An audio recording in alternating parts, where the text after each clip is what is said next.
बड़े गोल को हासिल, बड़े मकासद हासिल हो या ना हो, वो आपको बड़ा बना देते हैं। बड़े गोल्स हासिल हो या ना हो, एटलीस्ट आपको बड़ा हो लाजमी कर देते होते हैं। उसके बाद है जी यहाँ पे गोल्स की दो टाइप्स होती हैं। Basically there are two types of goals. यहाँ पे मैंने ये पहले लिखा हुआ है, एक पुश गोल्स होते हैं और एक होते हैं आपके पास पुल गोल्स। पुश गोल, पुश और पुल का मतलब होता है, क्या होता है? पुश का मतलब होता है धकेलना, पुल का मतलब होता है खींचना। अब पुश गोल पे क्या आता है? You are to push yourself to do work, कि आपको खुद को पुश करना पड़ता है कि गोल सेट कर लिया, खुद को आपको एक हार्ड वर्क, मेहनत चाहिए होती है, एक बहुत ज्यादा डिटर्मिनेशन चाहिए होता है, और आप खुद को खींच के लेके जाते हो उस काम की तरफ कि यार मैंने ये करना है। और आप कब करते हो? जब आपके ऊपर कोई हालात का प्रेशर होता है, जब आपके पास क्या होता है? हालात का प्रेशर होता है, ठीक है। और इसके लिए आपको विल पावर चाहिए होती है बहुत ज्यादा कि यार मैंने ये करना है, ठीक है, ये चीज। और उसके बाद पुल गोल्स कौन से होते हैं? ऐसे गोल जो आपको खुद अपनी तरफ अट्रैक्ट करते हैं, ठीक है, वो आपके नेचुरल डिराइव है, कुदरती एक ख्वाहिश होती है उनको हासिल करने की, ठीक है। ये क्या होते हैं? एफर्टलेस, इनमें आपको ज्यादा मेहनत नहीं करनी पड़ती। और आगे इसमें आपकी क्या चीज होती है? पैशन होता है और साथ डेडिकेशन। आप भाई पैशन होता है कि यार मैं ये तो मैंने हासिल कर ही लेना है, यार टीचिंग तो मैंने कर ही लेनी है, टीचिंग तो भाई मेरा पैशन है, समझ आ रही है? तो यहाँ पे बात क्या है? आपके हिसाब से मैं गोल सेटिंग कर रहा हूँ। जैसे कि आप मेडिकल के सारे स्टूडेंट्स बैठे हैं, तो आपके लिए सिंपल एक गोल है कि भाई 450 मार्क्स है ना, एटलीस्ट 450, 490 करो, 470 करो, मैं नहीं करता। Nothing is impossible, impossible is just a word that itself says that I am possible. Impossible word लिखो, वो खुद कहता है आई एम पॉसिबल, यार मैं पॉसिबल हूं। तो फिर कोई भी चीज नामुमकिन नहीं होती। 490 करो, 460, 450, तो मैं एवरेज कह रहा हूं। हर बंदा 450 को अपने जेहन में रखे और उसको हासिल करने की फिर कोशिश करे। तो आपको ये पुल गोल की तरफ तो आपका है, आपका जो है ना यहाँ पे ताल्लुक, आपका कंसर्न क्या पुश गोल की तरफ है। कि अब आप ऐसा तो नहीं ना होगा कि आप मतलब कि आप नहीं पढ़ रहे, या किताबें आपको खुद अपनी तरफ बुला रही हैं, यार आजा आजा मुझे पढ़ ले, आजा यार मुझे पढ़ ले, ठीक है, ऐसा कुछ नहीं होता। आपको किताबों की तरफ खुद जाना पड़ता है, आपको रातें खुद लगानी पड़ती हैं। तो आपके गोल्स कौन से हैं? पुश गोल्स हैं, आपको उसके ऊपर हार्ड वर्क करना पड़ेगा। और एक बात ध्यान में रखिएगा, ये बड़ा अहम मुद्दा है कि ये जो पुश गोल्स होते हैं ना, ये पुल्स में आपको खुद कन्वर्ट करने पड़ते हैं।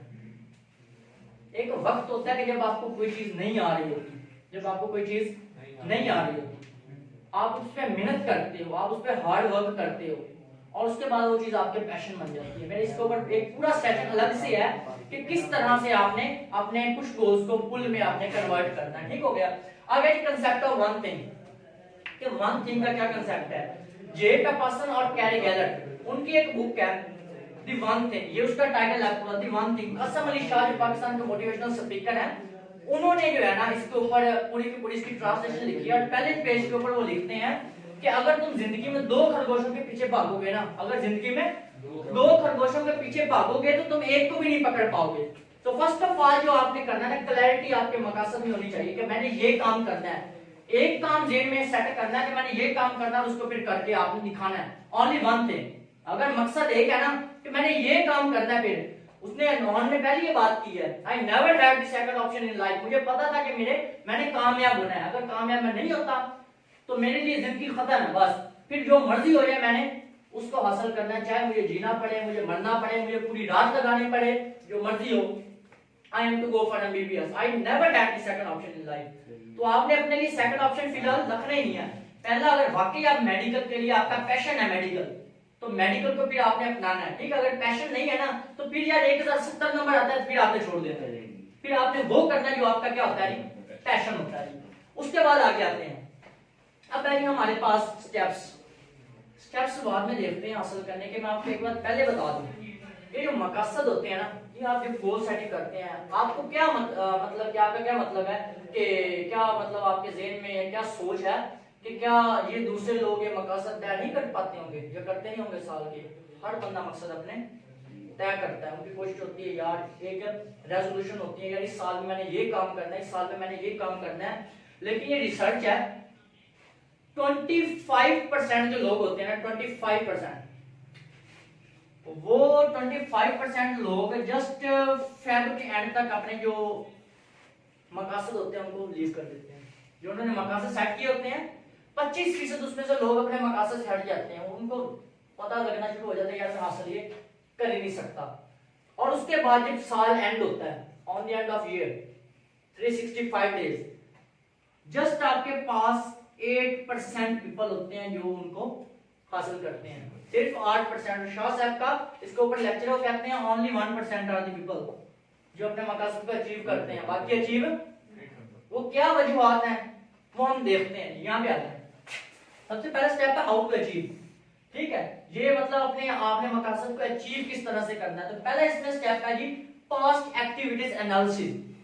आपने ये देखना है कि आखिरी साल में वो कौन से काम थे जो आपने किए हैं जिनकी वजह से आप अपना मकसद हासिल नहीं कर पाए। हर बंदे को पता होता है अपनी वो ड्रॉबैक्स का, अपनी गलतियों का, वो ब्लंडर्स का जो उसने बनाए होते हैं। ठीक हो गया, तो आपने देखना सबसे पहले अपने पिछले साल की सारी एक्टिविटीज को देखो कि वो कौन कौन सी ऐसी बातें हैं जिनकी वजह से मैं इनको हासिल नहीं कर पाया, अपने मकसद को हासिल नहीं कर पाया। तो इसकी एक लिस्ट बनाई। ठीक हो गया, और एक बात ध्यान में रखिएगा, जब आप लोग लिस्ट बनाने के लिए बैठोगे ना, मकसद तो आपने लिख लिया कि एक पेज के ऊपर लिख लिया ये मैंने काम करना है, इतने दिनों में करना है, ये ऐसे करना है, ये ऐसे। वहां पे कुछ लोग बहुत बड़ी गलती करते हैं कि वो तमाम के तमाम मकसद ना 50-60 मकसद लिख लेते हैं एक पेज पे, मैंने ये भी करना है, मैंने ये भी करना है, मैंने ये भी करना है। तो मैं आपको बता रहा हूं, you are only to set the purposeful goals. आपने जस्ट वो गोल आपने सेट करने हैं जिसमें मकसद हो, पर्पस, उनके कोई मकसद हो। समझ आ रही है? कुछ गोल्स होते हैं पर्पसफुल, कुछ होते हैं ऑर्डिनरी गोल्स। मिसाल के तौर पे मैंने जी मेरी एक रूटीन लेट, मैं कहता हूं जी आपने बनना है एमबीबीएस डॉक्टर। ठीक है, एमबीबीएस के लिए जाना है, आप मेहनत करते हो। ठीक हो गया, आपकी रूटीन है 24 घंटे की, आप ये काम करोगे, 7 घंटे 8 घंटे सोते हो, बाकी दिन में आपने फला काम करने हैं। आप लिखोगे कॉपी के ऊपर कि यार मैं सब्जी भी लेके आता हूँ, ठीक है, ये मुझे मेरी मंजिल की तरफ लेके जा रहा है, मुझे अम्मी ने वो बच्चों को स्कूल भेजने के लिए क्या दिया, मैं उन्हें छोड़ के आता हूँ स्कूल में। तो ये भी क्या है, मेरा एक मकसद की तरफ मेरा ये एक डेली का काम है। तो ये मकसद के लिए ये ऑर्डिनरी काम है। मेरी बात समझिएगा, बच्चों का स्कूल लेके जाना, सब्जी लेके आना या कोई और काम करना, ये आपको मकसद की तरफ नहीं लेके आ रहा। लिस्ट बना ली ना कामों की जो डेली करने हैं आपने, उसमें अगर ये लिखोगे ना मैंने ये भी करना है, मैंने ये भी करना है, मैंने ये भी करना है, ये गलत बात है। वो ऑर्डिनरी वर्क्स हैं जो आपको जिंदगी में क्या करके करेंगे, जिंदगी में आपको पीछे लेके जाएंगे। आगे be very specific. Be very specific का मतलब क्या होता है, मखसूस रहना है। आपको एक क्लैरिटी होनी चाहिए कि मैं क्या करना चाहता हूं, मैंने क्या करना है, मैंने कब करना है, मैंने कहां करना है, किस वक्त करना है। अगर आपको इन चीजों का नहीं पता तो आप अपने मंजिल से क्या हो जाएंगे, हट जाएंगे, आप दूर चले जाएंगे। तो आपके जो मकसद है उनमें क्या होना चाहिए, खास क्लैरिटी होनी चाहिए। उसके बाद ये टोनी रॉबिन्स है अपनी बुक में यही बात मेंशन करते हैं। चौथा पॉइंट है challenging but achievable goals. Challenging but achievable goals. Goals challenging होने चाहिए, लेकिन दूसरी बात क्या है, अचीवेबल भी हो। मिसाल के तौर पे मैं कहता हूं जी मैं 1 साल के अंदर आइंस्टाइन से ज्यादा मैथ कर जाऊंगा। मैं 1 साल में आइंस्टाइन से ज्यादा मैथ का मैं एक्सपर्ट बन जाऊंगा। पॉसिबल है? ऑलमोस्ट इम्पॉसिबल है कि वो चीजें जो अचीवेबल है नहीं। तो मकसद सेट करते हुए एक बात ध्यान में रखनी है, ना तो आपका जो मकसद है वो बिल्कुल लो होना चाहिए, बहुत छोटा होना चाहिए, ठीक है, और ना ही आपका वो क्या हो जाना चाहिए, बहुत बड़ा हो जाना चाहिए। इतना आपने बड़ा गोल सेट कर लिया जिसे आप अचीव कर ही नहीं सकते, और ना आपका इतना लो होना चाहिए कि जो आपको मोटिवेट ही ना करे। मिसाल के तौर पे मैंने ये एफएससी में पास होना है, हाँ भी मुश्किल है, वो हम ना पढ़े तो हम क्या होता है, इजीली अचीव हो जाता है यार, वो तो मकसद मसला ही नहीं है। तो जो छोटे मकसद होते हैं वो आपको मोटिवेट नहीं करते कभी भी। छोटे मकसद आपको कभी भी जिंदगी में मोटिवेट नहीं करेंगे, आपके बड़े मकसद आपको मोटिवेट करेंगे और वो आपको जिंदगी में आगे लेके जाएंगे। समझ आ रही है? चलिए आगे आपके पास आ गई very important thing, take small steps. क्या है ये? टेक, आपने छोटे छोटे आपने स्टेप्स लेने हैं और फिर आपने अपने great goal, small steps will lead you towards the great goal. वो जो छोटे छोटे स्टेप होंगे ना वो आपको बड़े मकसद की तरफ लेके आते हैं। ठीक हो गया, इसे टाइम ब्लॉकिंग का नाम दिया जाता है। इसे टाइम ब्लॉकिंग क्या होता है कि आपको पता है now you have only 365 days, एक साल में आपके पास 365 दिन है। मेडिकल स्टूडेंट्स के लिए तो आधा साल है, आप ये कह लो you have only 200 days, you have only 200, और इससे भी क्या है आप क्या है लेस है, इससे भी आपके पास कम है टाइम। तो आपने करना क्या है, 200 दिनों को अब आपने फर्दर तकसीम करना है छोटे छोटे, कि आपके पास कितने वीक्स है टोटल। मैं कहता हूं मेरे पास आई हैव ओनली 100 वीक्स कर लो, 100 वीक्स तो कार्ड बनते नहीं, मतलब ये कर लो, ये आई हैव ओनली 30 वीक्स कर लो, 30 वीक्स है। अब वीक को आगे फर्दर आपने क्या करना है, कितने दिन है आपके पास, और हर दिन में हमने क्या करना है, कितना हमने पढ़ना है। ये चीजें जब तक आपके पास लिखी हुई नहीं होंगी आप हासिल नहीं कर पाएंगे। किताबें उठाओ, हिस्ट्री उठाओ और पढ़ो, तुम्हें पता चलेगा कि जो लोग अपने मकासद को हासिल करते हैं ना, उनकी दीवारों के ऊपर लिखा होता है कि मैंने 1 साल में ये काम करना है। उनकी दीवारों के ऊपर लिखा होता है, घर में उनके जो रूम्स होते हैं डेकोरेटेड होते हैं, दीवार पर उन्होंने लिख के लटकाया होता है कि मैंने 1 साल में ये काम करना है। क्यों लटकाया होता है पता है? ताकि जब कभी वो रिलैक्स होने की कोशिश करे ना, वो स्लोनेस, वो स्लगिश जो पन होता है, वो अगर उनमें आना शुरू हो जाए तो अपने मकासद की तरफ देखेंगे, उन्हें याद आ जाएगा यार अभी मैंने सोना नहीं है, मैंने अभी ये काम करना है। वही बात आ जाती है, ख्वाब वो नहीं होते जो आप सो के देखते हैं, ख्वाब वो होते हैं जो आपको सोने नहीं देते यार, आपको जागना पड़ता है उनको हासिल करने के लिए। और उसके बाद ये चंद एक पॉइंट्स हैं, ये एक बात ध्यान में रखिएगा, अगर आपने जिंदगी में आगे बढ़ना है तो आपको अपना एहतसाब करना पड़ेगा। एहतसाब लफ्ज़ का मतलब पता है, वो पीटीआई की हुकूमत है, सभी को पता होगा।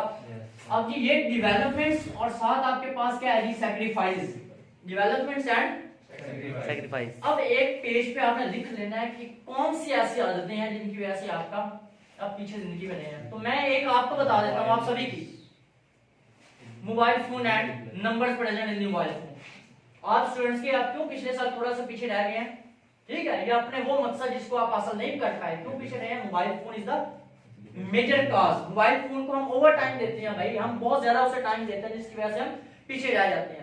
तो सबसे पहले आपने जिस चीज को वो मोबाइल एडिक्शन है उसे आपने क्या करना है, खुद से दूर करना है। ये ऑन साहब ने आपको ये बात नहीं बताई कि भाई साहब मैंने इससे ना ये कुछ दिन पहले मैंने इनसे व्हाट्सएप नंबर मांगा, मैंने कहा ऑन यार अपना व्हाट्सएप नंबर दे दो, मैं आपको कांटेक्ट कर दिया करूंगा। मुझे कहते हैं यार भाई आप ऐसा किया करो, मुझे फेसबुक पे आप कांटेक्ट कर दिया करो, मेरे तो व्हाट्सएप अभी है ही नहीं। व्हाट्सएप नहीं, इसका मतलब क्या था कि उसके पास मोबाइल 2 साल एफएससी में नहीं था। तो आप एक बात ध्यान में रख लें, आपके लिए मोबाइल फोन इस वक्त जो है ना वो एक जहर का इंजेक्शन है।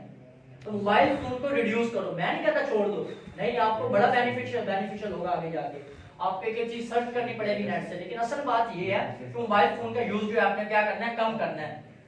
डेवलपमेंट, वो कौन सी स्किल्स हैं जो आपको चाहिए एट द मोमेंट आगे जाने के लिए, वो कौन सी स्किल्स हैं जो आपने अपने अंदर बिल्ड करनी है। डेवलपमेंट का मतलब क्या होता है, तरक्की, खुद में कुछ स्टेप आपने तो चीजें आपने खुद में लेके आनी है, यूज करवानी है, तो वो चीजें आपको यहाँ पे पता होनी चाहिए, समझ आ रही है, उनकी आपने लिस्ट बनानी है। उसके बाद है जब ये वही बात आ गई, दो काम होते हैं, दो किस्म के, एक होता है टू डू लिस्ट, वो काम जो आप करने हैं, एक है सक्सेस लिस्ट।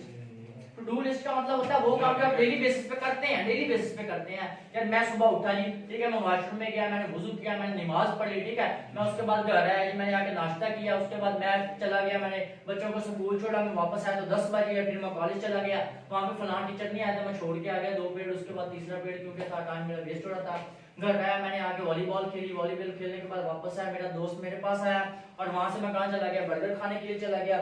फिर यार मैंने टेस्ट भी एक प्रिपेयर करना था, लेकिन हुआ इस तरह से कि मेरे दोस्त ने मुझे पकड़ लिया यार, वो कहता है यार आज आप बैठो मेरे साथ, हम पूरी रात बैठते हैं यहाँ पे, ठीक है। हमने गपशप लगाई, 2 बज गए, अबू का फोन आया, घर गए, घर जाके फिर हम सो गए, सुबह फिर हम लेट उठे। क्यों लेट उठे? क्योंकि रात को लेट सोए थे।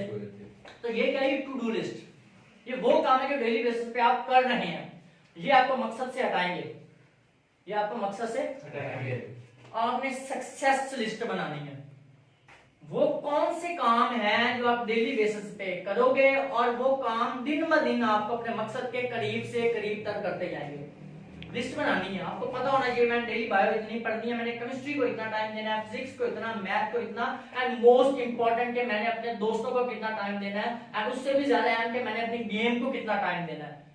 उसने आपको बताया मीनिंगफुल गेम, कुछ लोग क्रिकेट खेलते हैं, किस लिए खेलते हैं? खेलने के लिए। कुछ लोग क्रिकेट खेलने जाते हैं अपने आप को फ्रेश करने के लिए, तो आपने फ्रेश करने के लिए उनको खेलना है, क्योंकि क्रिकेटर बनना आपका ख्वाब नहीं है। उसके बाद है फेस द फेयर। मेरी रिसर्च के मुताबिक ना, मेरी अपनी जिंदगी में मैं यार वो ना बिल्ली, वो कबूतर वाली, कबूतर और बिल्ली वाली बात, कि अगर बिल्ली को देख के कबूतर आंखें बंद कर ले तो बिल्ली कहीं नहीं जाती, बिल्ली सामने होता है, हमें नजर आना बंद हो जाता है। तो अगर आपकी जिंदगी में कोई फेयर आता है ना, फेयर, ये हम लोग बड़े कुछ सुस्त किस्म के लोग हैं, हम ये खास तौर पे हमारे पाक इंडिया जो है ये रीजन है, हम क्या करते हैं, हम कहते हैं देखा जाएगा। ये सवाल आपने कभी ये जुमला यूज किया देखा जाएगा? यार चलो मैं जो होगा ना यार मैं देख लूंगा बाद यार, बस ठीक है देखा जाएगा। ये क्या सब कर रहे हैं पता है आपको? हम अपनी आंखें बंद कर रहे हैं, हम फेस ही नहीं करना चाह रहे यार कि जो खौफ है हम खौफ को खत्म करना चाहते ही नहीं है, हम उसके लिए कोई हल कर ही नहीं रहे। तो आपने क्या करना है, अपने फेयर जो है ना आपका फेयर, उसको आपने फेस करना है, उसका हल निकालना है। समझ आ रही है? अब आपके पास मैं कहता हूँ आपके पास क्या कौन कौन सी प्रॉब्लम्स आ रही है। सबसे पहले मैं कहता हूँ जिंदगी में आपकी जो प्रॉब्लम आ रही है वो ये प्रॉब्लम आ रही है कि आपने टाइम टेबल कैसे बनाना है, नहीं बन रहा आपके पास टाइम टेबल, ठीक है? या आप ये कह लो कि आपका कोई किसी के साथ कोई ऐसी प्रॉब्लम थी, किसी दोस्त के साथ झगड़ा हो गया, किसी दोस्त के साथ झगड़ा हो गया, आप घर नहीं बताना चाहते, ठीक है? और आपके ज़हन में डर है कि फलां जो चीज अगर मैंने घर पता चल गया तो यार ये काम बड़ा खराब हो जाना है मेरा। वो एक दिल में कभी खौफ होता है, कभी आपने खुद फील किया होगा यार मैं वो बात नहीं करना चाहता कि जो आपके ज़हन में आ रही है कि फलां वजह से खौफ था, ठीक है? और इस तरह आजकल के नौजवानों पे होता है, मोबाइल यूज कर रहे हैं, नंबर है किसी का बीच में, तो अब जी वो उनके ही आगे वालिदैन को पता चल गया, वो हो सकता है कि मुझे मारे बाहर जाके, और अगर मेरे वालिदैन को पता चल गया कि ये प्रॉब्लम थी हमारी, ठीक है, तो वो तो मतलब मेरी बड़ी इंसल्ट करेंगे, उनकी तो इज्जत नहीं रहेगी। तो एक फेयर है, it is a type of fair. और आप इस चीज को फील कर, अगर आप गुजरे हुए इस लम्हे से तो आपको पता होगा कि आपका जो फेयर होता है, आपकी जो अकल होती है उसके ऊपर पर्दा डाल देता है। आप अपने अकल को उस हिसाब से यूज ही नहीं कर पाते, आप अपने पोटेंशियल हिडन पोटेंशियल को आप बाहर ला ही नहीं सकते जब आपके पास क्या होता है, खौफ होता है। तो आप अगर आपको बायो नहीं आ रही, बायो का टॉपिक आपको नहीं आ रहा, तो आपने उसको समझना है, ये नहीं कि यार ये तो पेपर में नहीं आएगा। कभी आपके साथ हुआ कि यार टॉपिक छोड़ दिया और पेपर में बंदा जाके बैठा था यार सलाम ऐसे ऐसे, वो टॉपिक आपके सामने ऐसे होता है ऐसे करके, आप यार भाई साहब क्या हाल चाल है। तो असल बात क्या होती है कि आप बात कर ऐसा करते हैं, टॉपिक जो होता है इंपॉर्टेंट उसे लीव कर देते हैं, यार आपके पेपर च आने नहीं से कोई टॉपिक साहब तो सलाम कर रहे हैं, हां भाई अली साहब ठीक हो गया, वो टॉपिक आ जाता है। तो आपने क्या करना है, आंखें बंद नहीं करनी है, आपने फेयर को फेस करने की कोशिश करनी है। समझ आ रही है? अब यही मेन चीज है आपकी, इंशाल्लाह हम हासिल करेंगे, गोल आपके पास सामने है। और एक बात आप कर लो, आज घर जाके काम लाजमी करना है, आज कर लो कल कर लो, आज ही करो, कल अपनी जिंदगी में ना कभी आई है। हमारे उस्ताद थे मुर्शिद हुसैन साहब कहते थे पुत्र मेरी जिंदगी में कभी कल नहीं आई, और अगर टेस्ट है तो वो आज होगा, फिर बात है तो आज होगी, कल वो नहीं होगी। तो आपने क्या करना है, जो भी काम है वो आज करना है। अब घर जाओ, एक पेज जो है, बड़ा पेज छोटा पेज, उसके ऊपर लिखना है भाई मैंने क्या बनना है, डॉक्टर बनना है। अगर आपका पैशन है, मैं फिर वही बात कर रहा हूँ, अगर आपका पैशन है तो लिखना है मैंने डॉक्टर बनना है। मुझे कितने मार्क्स हासिल करने चाहिए इसके लिए, मुझे 480 470 450, मतलब जितने भी आप कह लो, जितने भी आपके ज़हन में है। थर्ड चीज कि मैंने कितने दिन पढ़ना है, कब तक पढ़ना है, किस सब्जेक्ट को कितना टाइम देना है, ये चीजें अगर आपको पता है ना तो फिर आप इजीली उन्हें अचीव कर पाओगे। ठीक हो गया? और जब आप हासिल कर लोगे ना, बात का इंसान करता है एक बंदा जो होता है कि अपने टारगेट को हासिल कर लेता है, बात का कहता है यार मुझे तो पता ही नहीं था मैं इतनी कम एफर्ट के साथ यहाँ पे पहुंच गया हूँ, मुझे तो पता ही नहीं चला। असल बात क्या होती है कि वो अपने टारगेट से बहुत ज्यादा मेहनत कर देता है। मैं आपको कहता हूँ यार सर झुकाओ, चलना शुरू कर दो, और एक वो वक्त आए कि जब आप सर उठाओ ना तो आप अपनी मंजिल आपकी बहुत पीछे रह गई हो, आपको पता हो यार आप तो वो डॉक्टर